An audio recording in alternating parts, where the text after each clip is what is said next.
Hi, isang magandang isang magandang umaga, today is my rest day or day off. Actually, ang day off namin ay laging 2 araw po yun, 2 days, sa amin, sa team namin, that's every Wednesday and Thursday, yung day off namin. So, I'm gonna take this opportunity for me to share a little bit about the Word of God and sa video ito, no? By the way, it's been a long time that I didn't take a video for my blog, and I would like to welcome you sa aking YouTube channel, or Poimen Andy Santos Manalastas. That's my YouTube channel, and I just would like to share about forgiveness, the word forgiveness, no? Yung pagpapatawad na tinatawag natin sa Tagalog. So, sa pagkakataong ito, I'm gonna share with 3 parties, so 3 party ito na kung saan hindi dapat 2 parties ang involved dito when it comes to forgiveness. Kasi ang biblical forgiveness ay kailangan 3 ang involved na being or involved na person, no? And ang sinasabi natin 3 involvement sa forgiveness, una ang God, yung Diyos natin, at pangalawa yung taong nagkamali, the offender, at ang pangatlo, yung taong pinagkamalian o ginawa ng mali, yung offended person or offended party. Na-share ko na ito one time, nakapag-post na rin ako tungkol dito sa aking YouTube channel pagdating sa forgiveness. Kung di ako nagkakamali, twice kung nasa YouTube channel ko yun, no? Pero gusto ko lang bigyan ito ng parang ibang version, no? Or parang it's not really continuation, pero parang panibagong paraphrasing or version ng tungkol sa pagpapatawad, ano? Well, ang unang bagay na dapat nating malaman ay kung paano ba umiiral, how does forgiveness happen between the offended party and the offender. So, how does forgiveness exist or happen when there is what we call trespass or sin that one has committed, and how forgiveness comes in? So, yun yung isang bagay nating dapat maintindihan. Well, sa buong mundo, alam na yung principle ng pagpapatawad, pero meron pa rin mga bagay na misconception doon sa pagpapatawad, doon sa forgiveness. When people around in the world, people in the world wanted to apply the word forgiveness in life, when someone else gets offended you, okay, or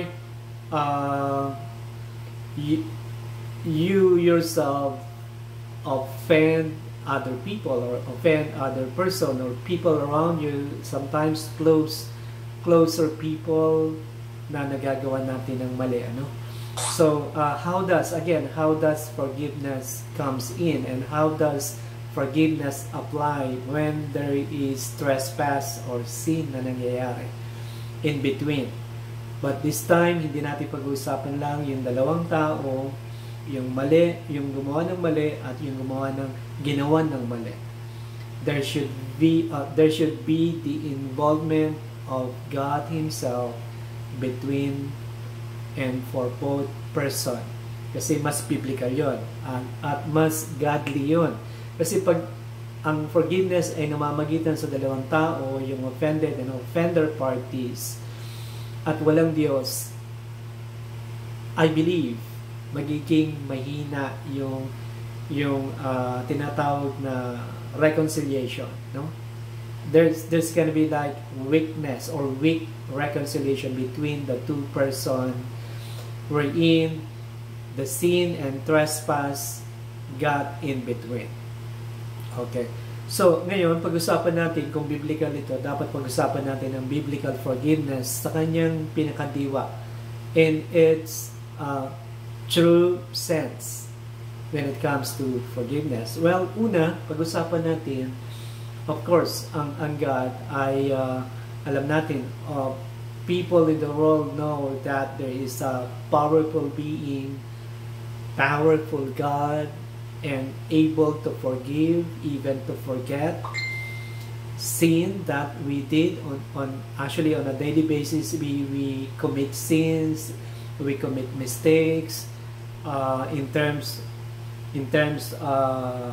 how you do it, how you did it with your friend, family member, or a person that is being close to you, or a person even that person is not really close to you.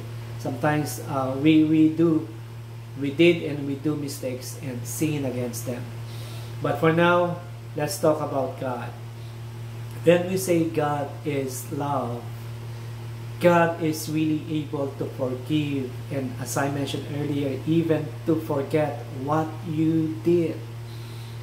God can forgive your sin not only in the past, but even in the present and in the future.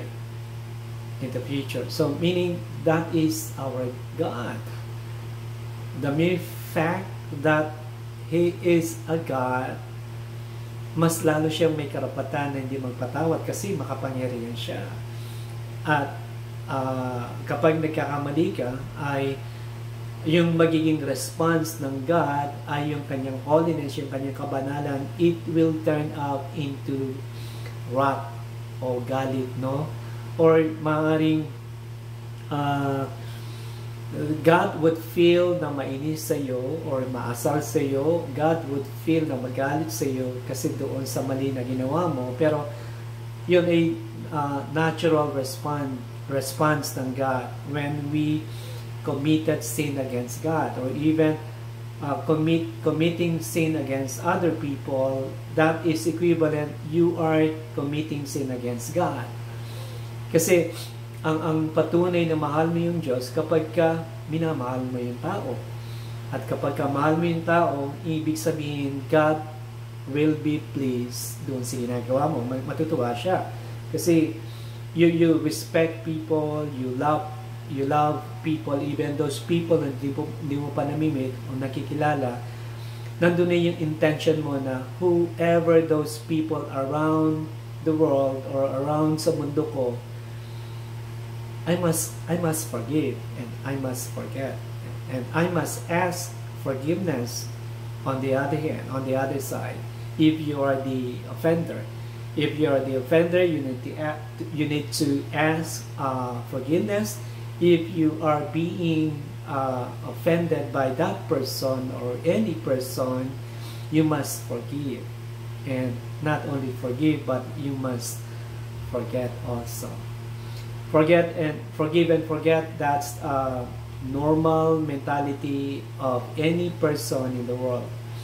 Yun yung alam ng tao, alam natin, no? Pero yung deep down of that, about the principle of forgive and forget, how does it work? Paano ba nangyayari ito? No? Okay.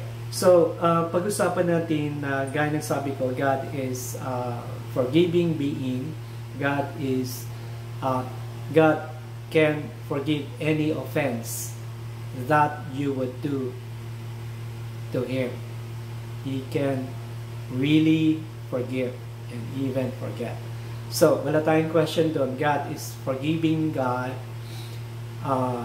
Dahil meron tayong talata dyan sa John 3:16, ang sabi, for God so loved the world that He gave His only begotten Son. So whosoever believes in Him shall not perish, but have an everlasting life. So doon pa lang, pag sinabing for God so loved the world, doon pa lang hindi mo matatawarin. You cannot measure yung God's love. We call that agape, no? Yung pag sinabing agape, it is a kind of love na unconditional. Hindi mo pwedeng tawaran yun. You cannot measure this up. Hindi mo siya pwedeng suklubin ng pananaw mo, ng loob mo, ng damdamin mo, based doon sa pananaw mo. Hindi. God's love is really immeasurable, unmeasurable love coming from God. That's why we have and we got John 3:16, for God so loved the world. And that's the reason why He gave up His Son to us, so that on the long run, when we have faith in the Son of God, and then we're gonna be saved, because God loves us and God is willing to forgive us. Not only to forgive us, even forget what you did to Him, what you did against Him. So, when it comes to human, person to person, when sin and trespass gets in between, meaning if there is sin and trespass gets in between of two people, of two persons, how does reconciliation work? Yun ang isa sa mga tema na pag-uusapan natin ngayon. Una, kailangan natin maintindihan muna, merong nagkamali, no? At meron tayong basis dito. Yung taong nagkamali o gumawa ng mali sa kanyang kapwa-tao, the person who did wrong doon sa kapwa niya, meron sinasabi si Mateo, no? Ito yung sinabi ng ating Panginoong Jesus sa Matthew chapter 5 verse 21 up to the following verses.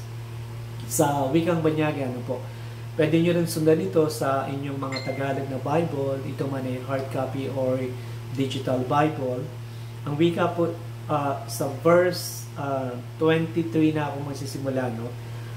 Sabi niya, so if you are offering your gift at the altar and there remember that your brother has something against you, leave your gift there before the altar and go.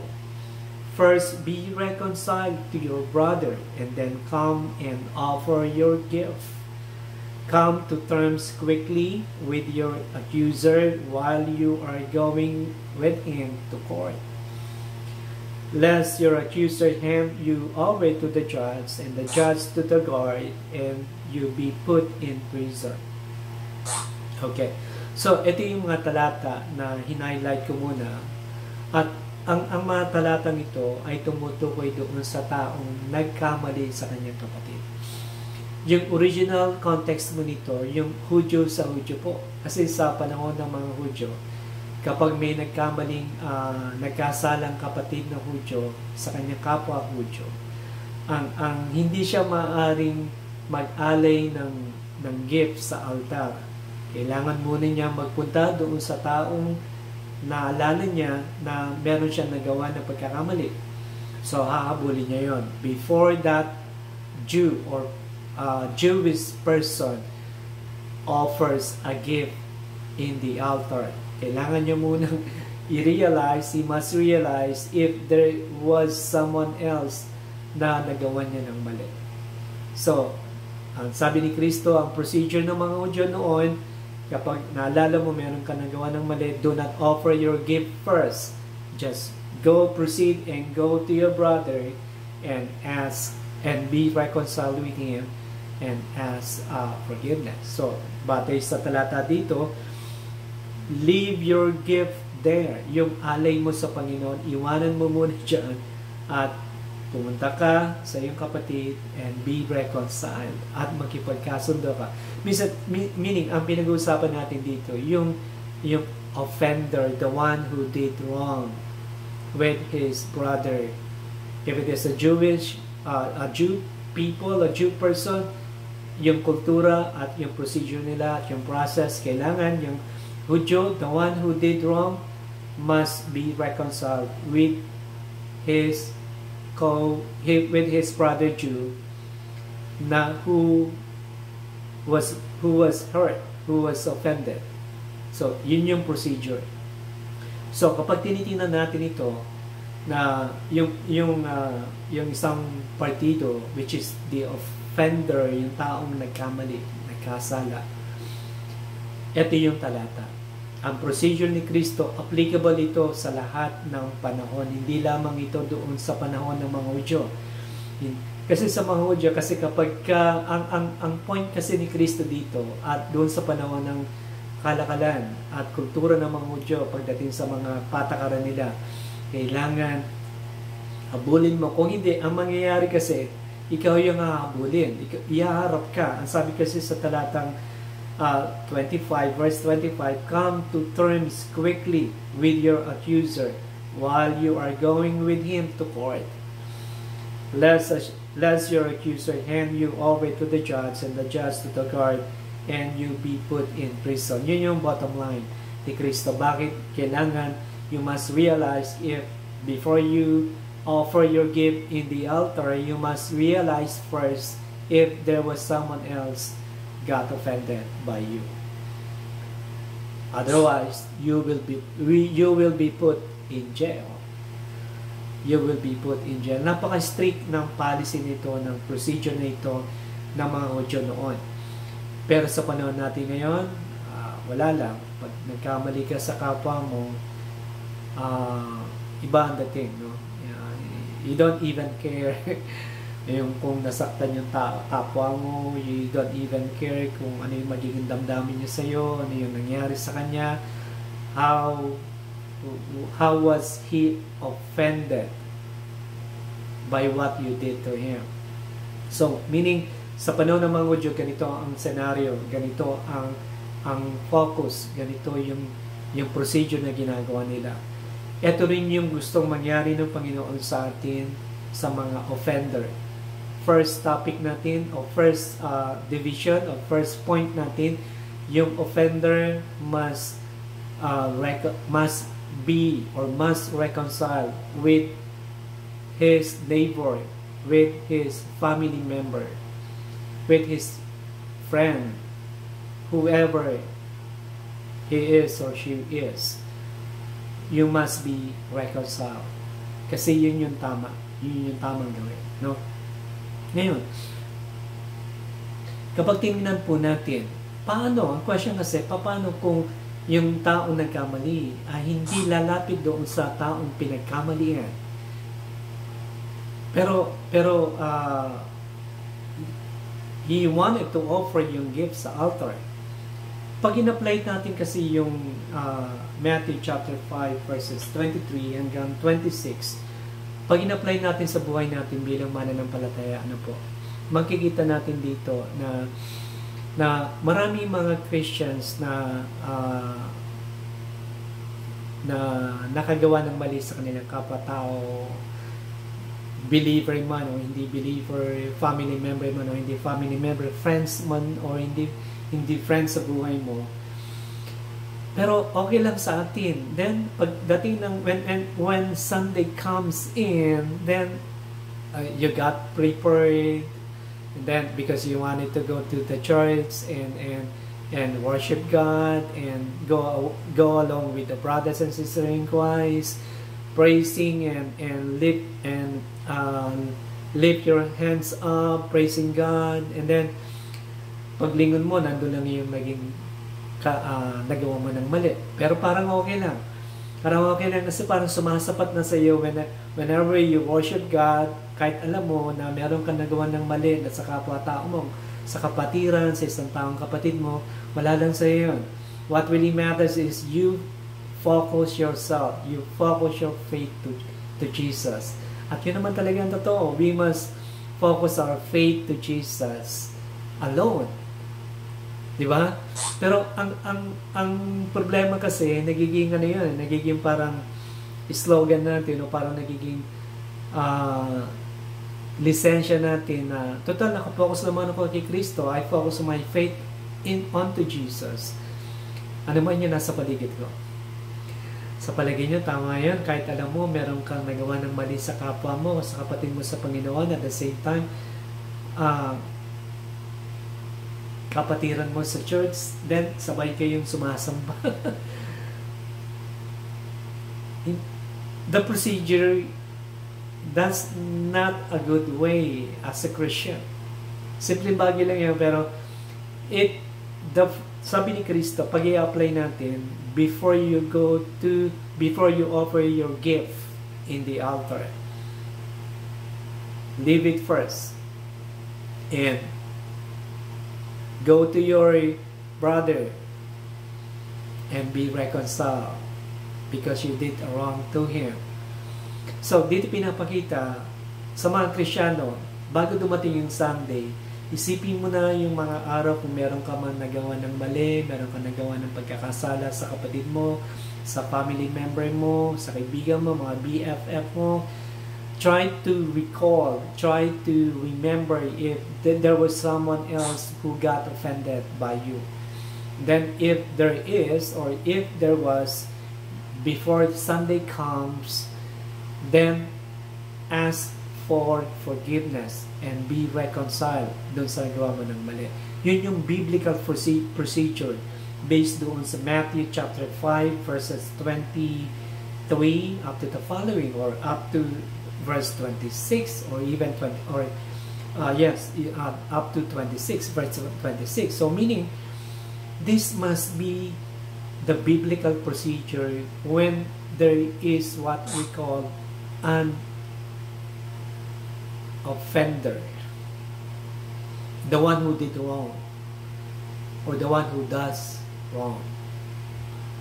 Yung magiging procedure nito based on Matthew chapter 5 verse 21 up to 26. Ngayon pag nagkasala ka, hindi ka haharap sa husgado, hindi ka hahabol yan. Wala na yun.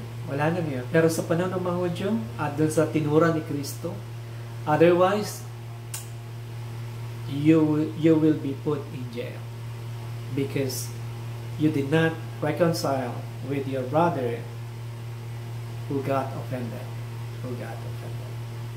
So, ang question natin kanina, again, what if yung offender does not approach or does not go to his neighbor, whoever he is or she is? What happens with relationship? The relationship between them. Kasi sa church, meron tayong tinatawag na yung relationships because of the blood of Jesus Christ. Hindi mo siya kaanak, hindi mo siya relative, pero kadugo mo siya. Kanino? Kay Kristo. But why? Kasi you are what do you call this? You are redeemed by the blood of the Son of the living God, who is Jesus Christ. So, if so, yung magiging scenario sa church, lahat mga tao sa church ay magkakapatid sa Panginoon because of the blood of the Lord God Jesus Christ. So meaning, kapag gano'n ang scenario magkakapatid sa Panginoon, there should be a procedure and a process to heal a wound that happens in the midst of two brothers or two sisters, or a brother and a sister, when sin and trespass gets in between. There must be what we call asking for forgiveness. The one who asks is the offender. He must go to a brother, to a sister who got offended because you got trespass or you committed sin against him or against her. So, yun yung dapat mangyari. Yun yung supposed to be what is being expected to.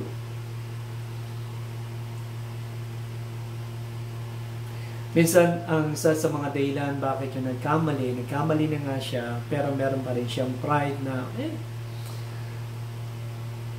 bakit ako lalapit doon? Siya nga gumagawa ng mali marami. Ako, lalapit ako sa kanya para may, sorry, no way. Pero Krisyano yun, ha? Krisyano. No way. Pero hindi mo sasabihin yun sa kapwa Krisyano mo, pero you say that, you would say that to yourself. Why should I go to a brother, to a church member who got offended by me? Why should I? Siya nga maraming kasalanan ng ginagawa. Meron ganong mga pagkakataon, scenario na nangyayari. So, what if hindi lumapit nga? Anong mangyayari doon sa relationship? Magiging sugat yun sa pagitan ng offended at ng offender. Taong nagkamali, magkakaroon ng, pag hindi lumapit yung taong nagkamali, magkakaroon ng wound. At hindi lang basta wound, nag-progress yung wound when there is no proper procedure ng reconciliation in a biblical way. Well, merong solution dyan. What if nga, hindi lalapit yung taong nagkamali? Ang magiging solution natin, ito. In Matthew chapter 18, if I'm not mistaken, hang on. Matthew chapter 18, if I'm not, let's start with verse 12. Okay. Verse 15 rather. In verse 15, ito pag-uusapan natin, what if hindi lalapit yung taong nagkamali sa iyo? Ano mangyayari sa relationship? Siyempre, mamamagitan yung wound, yung gap, yung barrier, yung parang pader, no? Yung pader, mararamdaman natin yun kapag meron talaga namamagitan, no? Isa na dito yung pag nagkasalubong kayo, ramdam mo agad yung pader, no? You would think of, you would experience that when you got sin against your sister or brother. You would feel yung barrier, yung pader. Pero what if nga again, hindi lalapit yung nagkamali? Ito ang solusyon ng Biblia. At first, ethically speaking, tama yung kung sino nagkamali, siya yung lalapit, no? So, kung hindi lalapit, ano magiging solution ng Bible? Ito po, Matthew chapter 18 verse 15 up to the following. Ang sabi dito, itong chapter 18, bahagi ito, parte ito ng church discipline. Itong bahaging ito, no? Itong Matthew chapter 18. Kapag tinignan natin, ito yung dapat nangyayari sa loob ng iglesia. And again, when an offender does not approach to his sister or brother who got offended, this must happen. This must be happen. In verse 15 of Matthew 18, if your brother sins against you, go and tell him his fault between you and him alone. If he listens to you, you have gained your brother. But if he does not listen, take one or two others along with you, that every charge may be established by the evidence of 2 or 3 witnesses. If he refuses to listen to them, tell it to the church. Ito yung scenario na dapat nangyayari sa church. And if he refuses to listen even to the church, let him be to you as a Gentile and a tax collector. Okay. Hindi natin pag-uusapan yung mga ibang talata kasi bahagi na ito ng church involvement, no? Doon sa pinagkasalaan, no? Pag-usapan natin, if your brother sins against you, go and tell him his fault between you and him alone.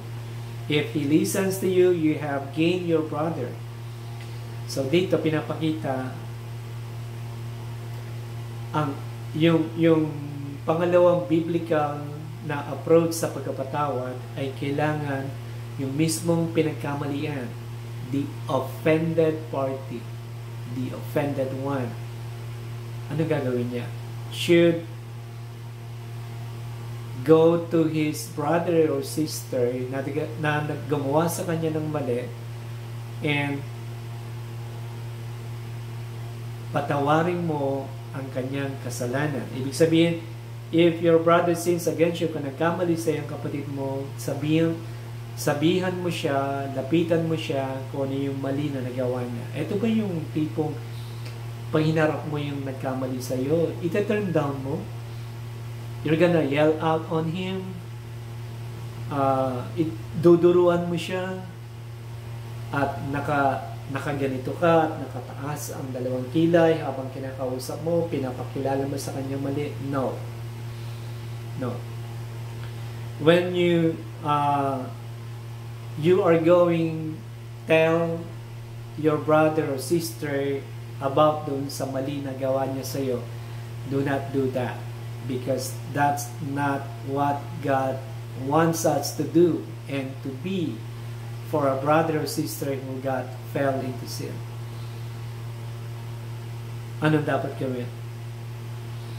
Dapat babasihan ng it should be based from Galatians chapter 6 verse 1. Gusto kong basahin sa inyo Galatians chapter 6 verse 1.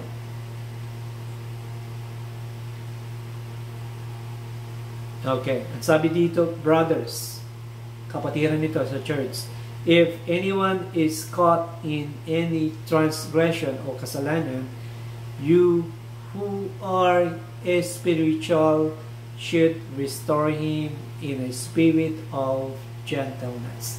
Nakita niyo yun? Sinasabi ng talata ng Galatians chapter 6 verse 1 na kung merong nagkasala na kapatid, even yung nagkasala laban sa iyo, kung nasa spiritual ka, and then papanumbalikin mo siya na may kababaan ng puso, yung may espiritu ng kahinahunan, turning down him, pointing your finger at him, with yelling out on him. Sign ba yun ng gentleness? Sign ba yun ng humility, humbleness? No, absolutely not. Sabi ng Bible, ang description, ang procedure, you should restore him, papanumbalikin mo siya sa isang espiritu ng kahinahunan. A spirit of gentleness. So, yun yung sinasabi na patungkol sa taong pinagkamalian. Na dapat, kung hindi talaga lalapit, kahit huwag mo nang hintayin na lumapit pa sa'yo, yung taong nagkamali sa'yo, ikaw na mismo lumapit sa kanya. Before you do that, you're gonna pray to God, you're gonna pray before God, asking for guidance, asking for intelligence and wisdom for you to be able to approach and talk with the person who did wrong to you. And then gawin mo yung process ng procedure ng Galatians chapter 6 verse 1. Do the correction, show the fault and how he did it with humbleness, humility, and gentleness.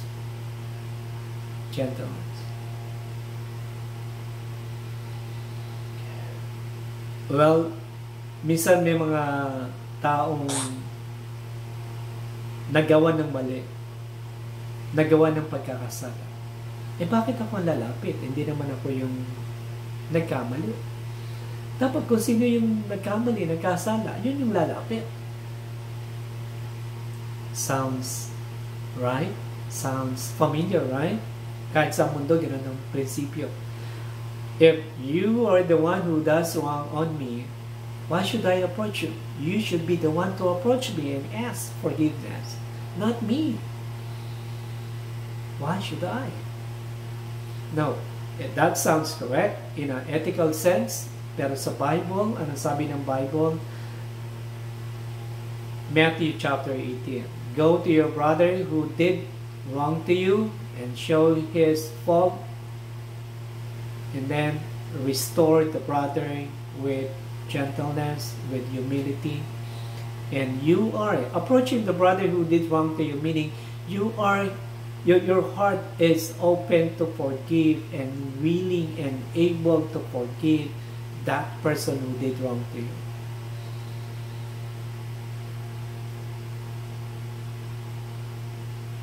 Yung ipakita mo yung mali niya na walang accounting. Alam niyo ba yung accounting, yung panunumbat? Say it with the ingredients of agape or love, and say it with humility. Kasi nasa Bible naman, di ba? 2 Timothy chapter 3 verse 16, na yung salita ng Panginoon ay nakakapag open rebuke. Pero yung open rebuke, hindi yung turning down, pointing your finger at Him, yelling out on Him. Hindi yun. Yung pag open rebuke ay siguro pwede mangyari yun, gaya ni Pablo at saka ni Pedro, pero hindi na naulit yun eh. Meaning, siguro hindi na-prove ng Holy Spirit na ganun yung ginawa na hindi na kailangan maulit. Pero inalaw pa rin ng Holy Spirit na mangyari yung scenario nung kinorek ni Apostle Paul, si Apostle Peter, face to face. Peter, what are you doing? Parang kasi si Pedro, nung makita niyo yung mga Hudyong paparating, kasalo nila yung mga hentil na Krisyano. Biglang tumayo si Pedro. Kasi nakita niya yung mga Hudyo Krisyano paparating. Hudyo si Pedro, Hudyo rin si Pablo. Peter got up, and then lumayo ng konti. And then Apostle Paul got up also and rebuked openly. He rebuked Peter. Peter, what are you doing? I could really imagine how Apostle Paul did that. Kasi sabi, ang description ng Bible, face to face. Kasi sabi face to face, that's merong ingredients of inis, asar. Pero godly yun. Kasi correct naman yun. Kaya lang nung dumating ang Galatians chapter 5, verse 22 and 23, yung kainahunan, yung self-control, yun dapat masunod sa 9 fruit ng Holy Spirit, kasama yung patience and self-control. Pero hindi natin sinasabing mali yung ginawa ni Apostle Paul. Medyo siyempre may kalayaan si Apostle Paul at alam niya tama siya, kasi nagkaroon ng parang hypocrisy si Peter. He got up from the table and nag-distance siya from Gentile Christians, no? So hindi ganon. Kailangan may kainahunan, may kababaan, no? May kainahunan, may kababaan, may pag-ibig, no? Kung sabi ka ng katotohanan, it must be spoken with truth. Ephesians chapter 3 verse 15 yun. Pag magsalita ka ng totoo, magsalita ka ng pag-ibig. Kasi yung recipient, tatanggapin niya na maayos yun, magiging magaan sa kanya. So, yun yung procedure. Nakita niyo yung scenario when there is two person that sin or trespass, gets involved, gets in the midst of two people. Then there is God, and then on the long run, these two people will be completely, absolutely reconciled. Because there is God involvement. Pero pag walang God involvement, katulad ng human slogan, bakit ako lalapit sa kanya? Siya yung mali. Dapat siyang lumapit sa akin. Diba? Sounds familiar, diba? Even in the church, that happens. Ba't ako lalapit? Elder ako, member lang siya. Diba? Oh, elder dapat magpakumbaba. Siya lumapit, siya nagkamali. Ako, membro lang ako. Vice versa. That's a kind of mentality na hindi dapat nangyayari sa church. It should be a biblical manner wherein the word forgiveness is really happening. Is applicable when two people got one in between. So, lastly, ang sabi ni Apostle Paul sa sulat niya sa Korinto, no? Merong nangyayari kapag yung ministry, merong tinatawag na ministry of, sa church kasi merong ministry of reconciliation. Hindi lang ministry of worship, committee on worship, committee on evangelism. Dapat meron ding committee sa ministry of reconciliation. Though it sounds meron din, no, nangyayari naman, kaya lang there should be a specific group of people in the church na tinatawag na committee on the ministry of reconciliation. Ito yung pinapakita ni Apostle Paul sa sulat niya sa Korinto. Sabi niya, magpatawad ka. Unang bagay yun.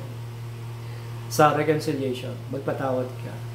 And then, pangalawang sinabi ni Paul, aliwin mo yung kapatid mo na nagawa ng pagkakamali sa iyo. And then pangatlo, papagtibayin mo yung pag-ibig mo sa Kanya. Papagtibayin mo yung pag-ibig mo sa Kanya. Nakita niyo, yung reconciliation does not happen only with forgiveness. It should be followed up with comfort, how you should comfort the brother who fell into sin. Not only that, you should what do you call this? You should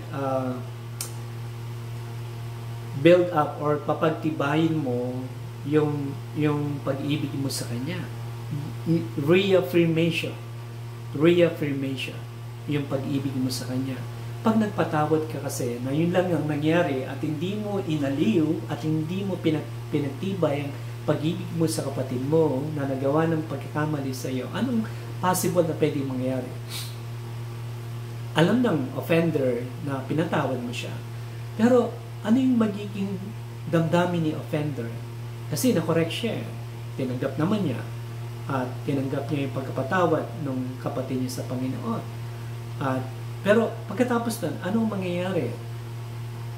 Karaniwan kasi yung tao nagpatawad, hindi siya makikipag-usap masyado doon sa taong gumawa ng mali sa kanya. That happens really in the church. That happens. Pero ang biblical is hindi lang ka lang magpapatawad kasi ang disadvantage ng pinatawad mo na siya ay hindi ka na makikipag-communicate at all sa kanya. Pag magkakasalubong kayo sa daan, maaaring magkakahiyaan o magkakailangan, no? Magkakaroon ng hesitation in between. When you meet down the road together, when you meet together down the road, then there is like a barrier, still a barrier na magkakailangan. Uy, yung tao, makasalubong ko, yung gumawa ng mali sa atin. Naalala mo yung nagawa ng pagkakamali sa iyo. Tuloy, no? Mamaya, sa later part ng conclusion ko, paano nangyayari sa mind and sa heart when it comes to sin o trespass na nagawa ng mali sa iyo.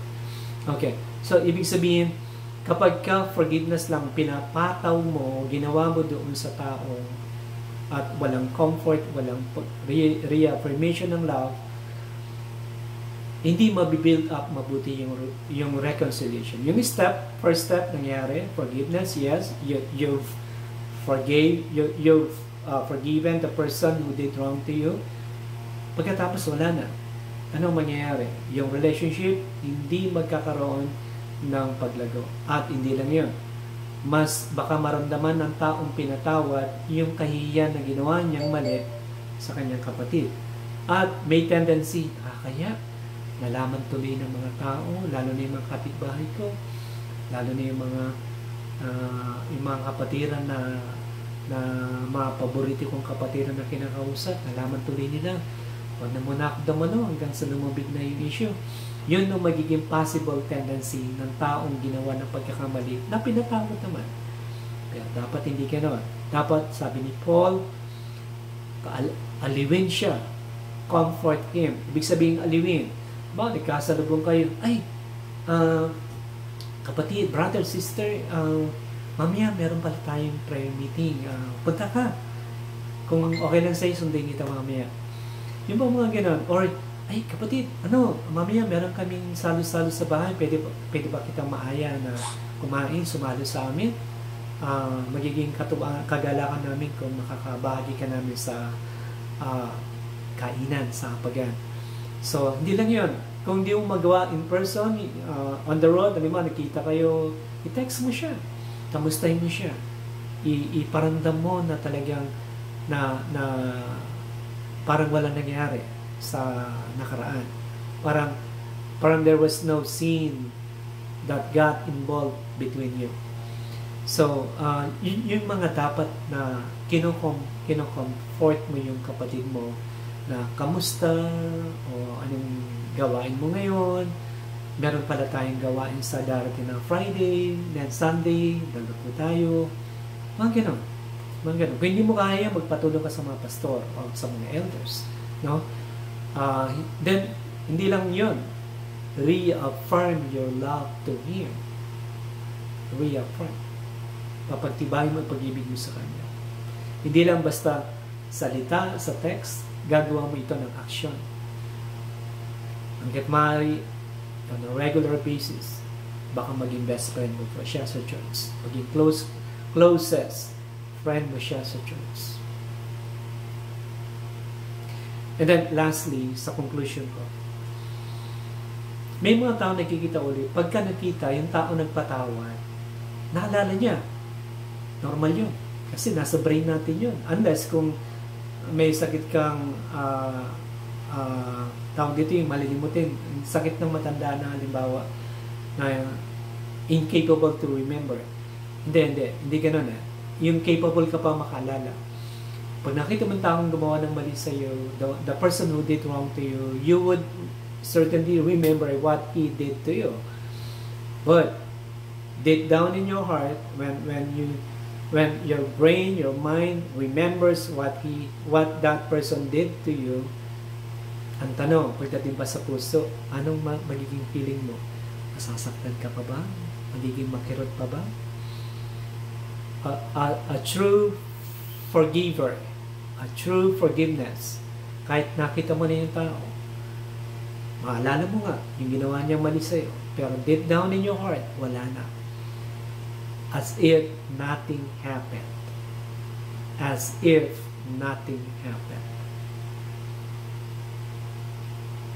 Yes, maalala mo, pero wala na yun. Kasi sa heart mo, you do not even feel yung pain just like before when he or she offended you. Wala na. Yun yung totoong pagpapatawad. No? Sa part naman ng tao nagkamali, kailangan i-apply natin yung pagpapatawad through forgiveness and then comfort and reaffirmation of love. Tandaan nyo mabuti, between offender and offended, sino mas malakas? Tinuturing na mas malakas dito sa spiritual. Yung taong pinagkamalian. Kaya nga may Matthew 18 chapter 18, na kung ang pinagkasalaan tinuturing na malakas, siyang lalapit sa taong nagkamali na hindi na niya kailangan hintayin na lumapit yung nagkamali. Siya na mismo. Baka nga magkasalubong pa yung dalawa. Diba? Yung patawaran. Okay. Between yung God at saka yung tao, merong batas, diba? God gave law, commandments, precepts, and provision. God gave those para sa tao, para tuptin, gawin, sundin, o sundan. Sundin pala. In between God and man, sino ang offender dito? Ang tao ang nakasakit sa Diyos. People, human being, got offended God. They hurt God by breaking the law. And God was really offended. God was really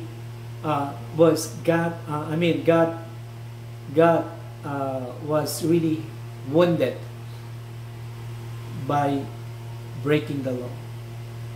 Pero sinong unang lumapit? Ang tao ba o ang God?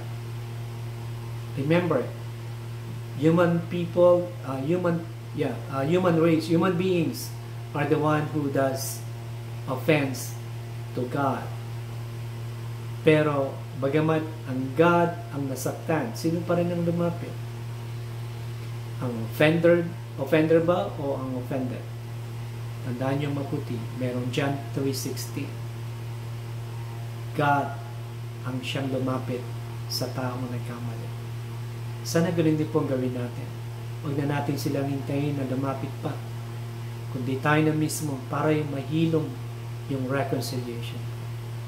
Mahilom pala yung sugat na namagitan sa relasyon ng magkapatid. Huwag na natin hintayin kung saan na tayong magpunta, tayong mga ginawa ng mali para sa magandang reconciliation o reconciliation. At ito yung kalooban ng Diyos. This is all for now, and God bless you.